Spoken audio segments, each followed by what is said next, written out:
Благодарам, подпредседателе, почитувани колеги пратеници, почитувана македонска јавност, почитувани медиуми. Искрено ја слушав целава дебата, се изнаслушавме тези аргументи, некои кои што беа на место, многу кои што не држат вода, меѓутоа добро е што има дискусија и добро е што има дебата помеѓу политичките субјекти. Јас искрено, како почна седницава, очекував и СДСМ да ја напушти, затоа што дуи она што го направи е најмалку бранење на тези аргументи по однос на ова законско решение, за кое што за подсетување на македонската јавност имаше лидерска средба на која што СДСМ не се појави, дуи беа присутни, со задоволство ја прифатија, најдоа една минорна забелешка дека треба да бидат консултирани оние страни кои што беа вклучени во донесувањето на пржинската влада во 2016 година, меѓутоа основата на нивните забелешки беше сосема нешто друго, а тоа она што не е остварливо и не го побараа дури беа на власт. А тоа е избор на влада и уставни судии со Бадентер. И сега денеска, после едно мало шоу, на кое што обвинуваат за мајоризација или миноризација нивна, забораваат да подсетат или да кажат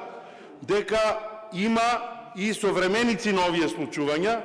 Неколку колеги пратеници гледам тука пред мене и од нашите редови, меѓутоа и од другите, а и секако и од дуи кои што беа тогаш таму. И тогаш беше периодот пред формирањето на таа пржинска влада,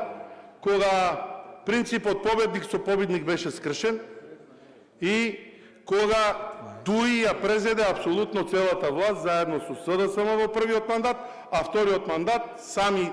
беа носители на целата работа, затоа што СДСМ во вториот мандат беа единствено присутни за да ги исполнуваат желбите на дуи во тој период. И да се вратиме од самиот почеток.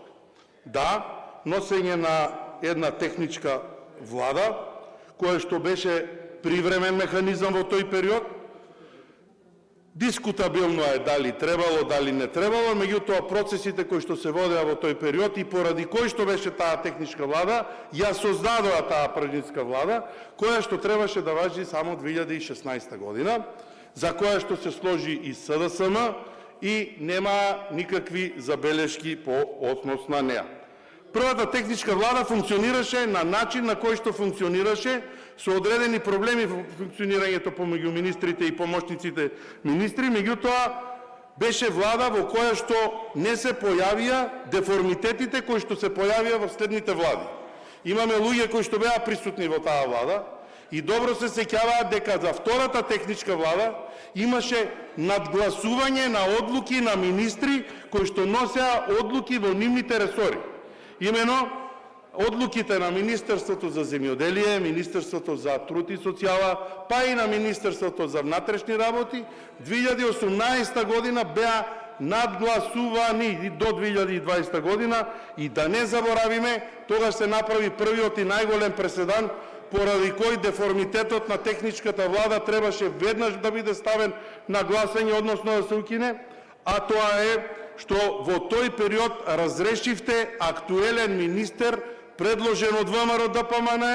во името, ликот и делото на Рашела Мизрахи за техничка влада, за која што опозицијата во тој момент даде име.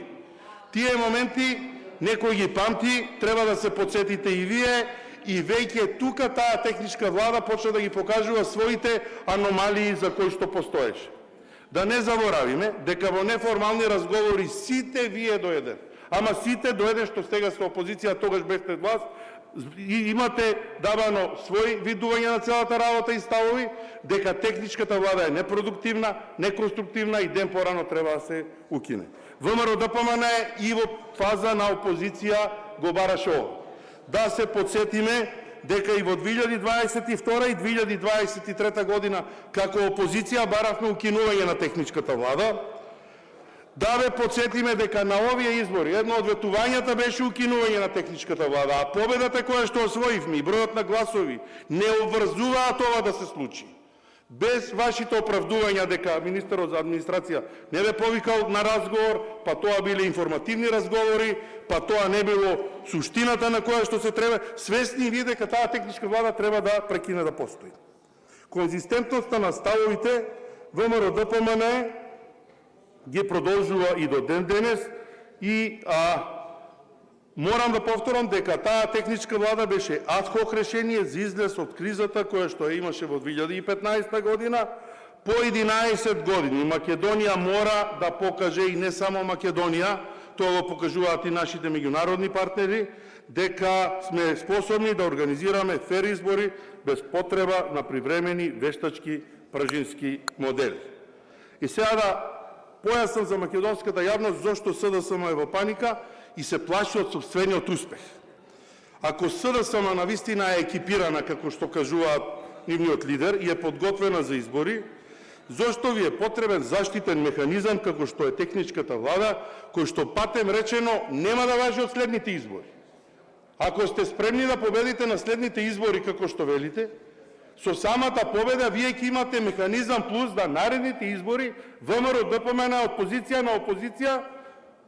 учествува во техничка влада во која што вие ќе водите. Ова кое што сега го спомнувам е од причина затоа што ги слушаме вашите еуфорични изјави секој ден,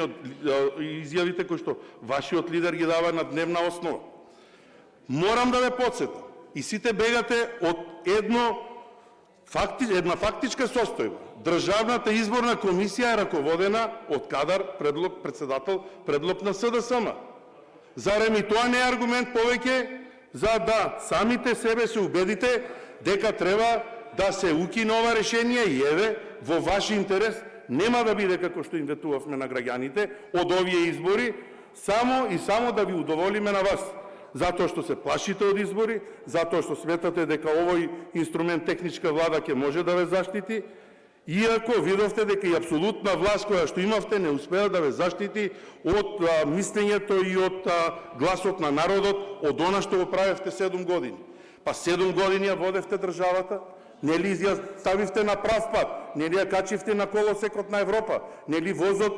тргна напред, нели бродот со сидрото наназад ќе не носеше кон Европа. Што се случи со сите тие институции и тие избрани лица кои што останаа по институциите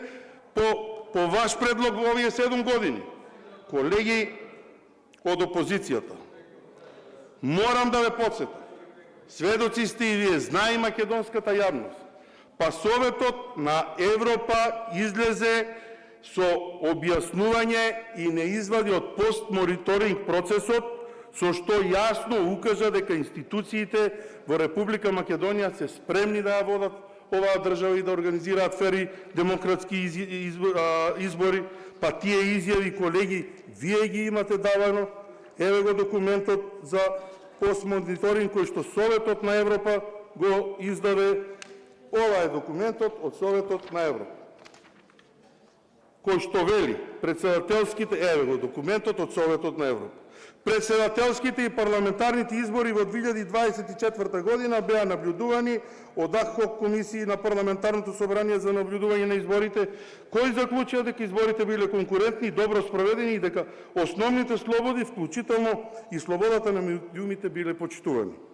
2025 година, локални избори, 19 октомври.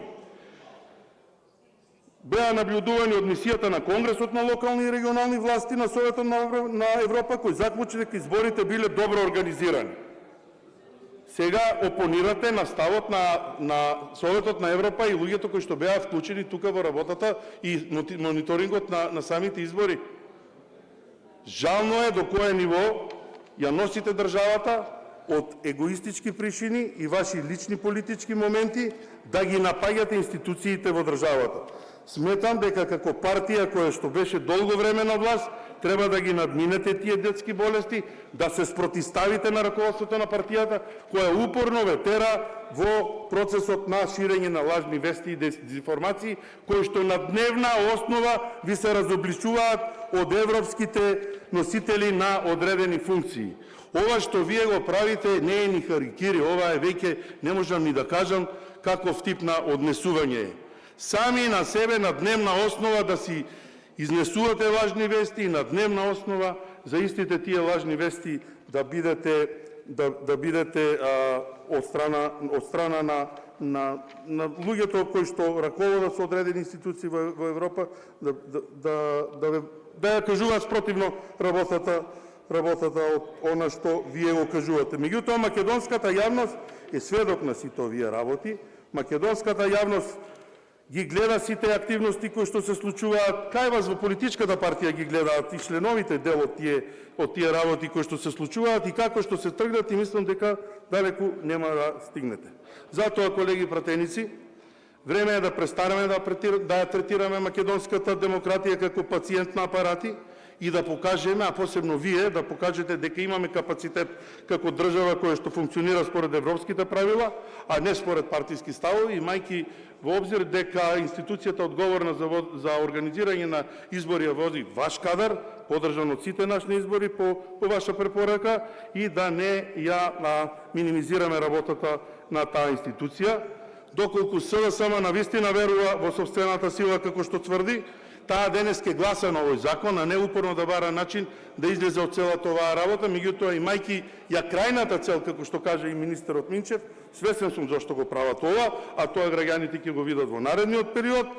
да не се плашат од донесување на одлука и гласање на ова, бидејќи денот кој ќе треба да излезат пред народот без помагала и технички маневри, како што е техничката влада, ќе се доближи многу брзо, и овој закон кој не го носиме за нас денес, туку за институционална стабилност на Македонија утре, ВМРО ќе остане на страната на принципите, ќе остане на страната на континуитетот, а вие сами одлучите дали ќе оставенете заглавени во пржинскиот лавиринт или конечно ќе погледнете кон иднината и ќе гласате за ова законско решение, затоа што иднината на Македонија, иднината на државата е излегување од тие лавиринти во кои што свесно или несвесно не втурнавте, а сега сакате да не задржите во нив. Ви благодарам. Благодарам и вам. Нема други пријавени за збор и